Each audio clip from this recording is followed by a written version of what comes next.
Assalamualaikum warahmatullahi wabarakatuh. My name is Nayya Aulia A.P and my student number 12350303159.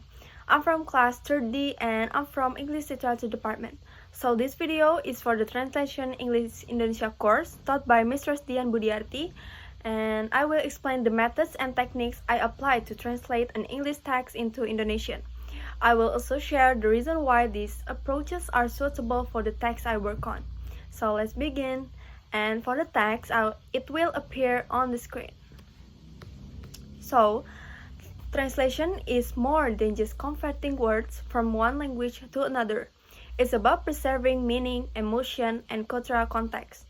And let's discover how professional translators accomplish this through various techniques.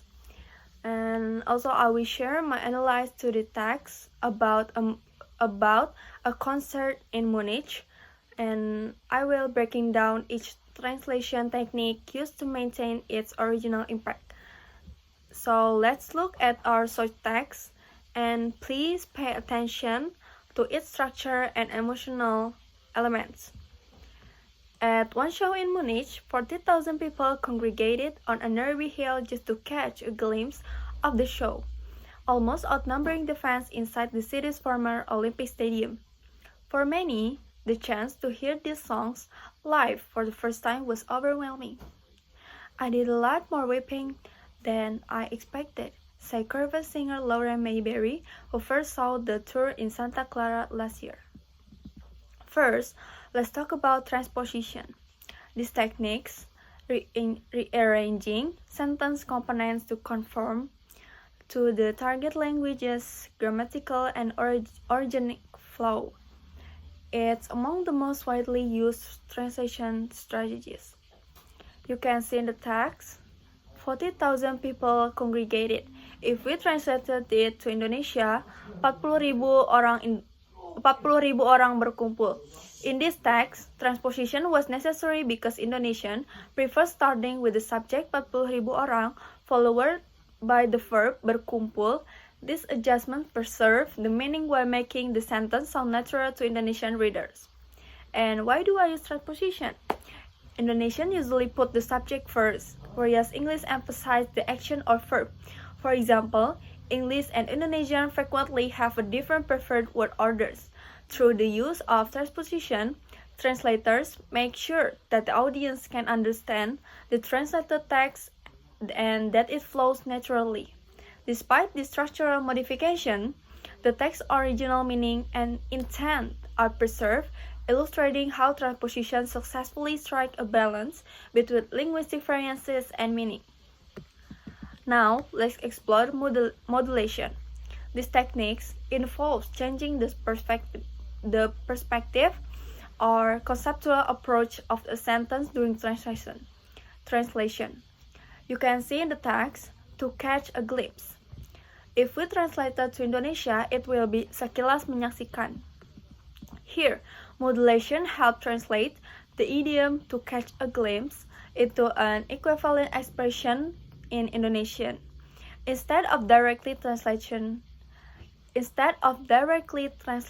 catch, which might sound strange, I use sekilas menyaksikan, which conveys the same idea naturally.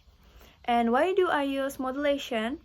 I use modulation to adapt translation for cultural difference, avoid awkward literal phrasing, and make it the message more relatable. It ensures the translation sound natural and resonate with the audience while preserving the original meaning. And let's move on to the cultural equivalence. This method adapts expression to fit the cultural context of the target language. You can see in the text, overwhelming. So if we translate it to Indonesia, it will be sangat mengharukan. In this case, overwhelming in English conveys a strong emotional reaction. To match this, I use sangat mengharukan in Indonesian, which resonate emotionally and capture the same intensity. And also, why do I use cultural equivalence? I use cultural equivalence to adapt expression for cultural context, preserve emotional impact, and ensure appropriateness. This avoids literal translation that might be confusing or lose their intended meaning. And the last one, Let's discuss about literal translation.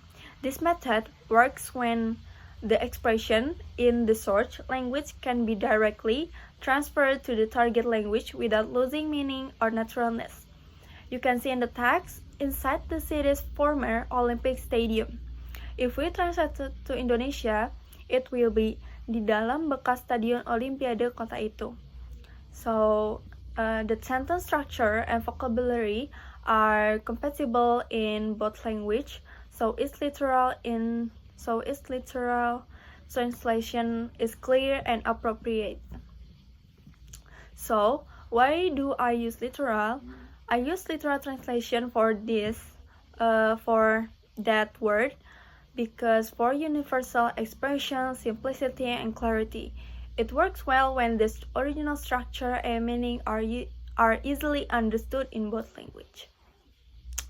I think that's enough for this video. Thank you for watching my video. I hope my explanation of the translation method and techniques was clear and insightful.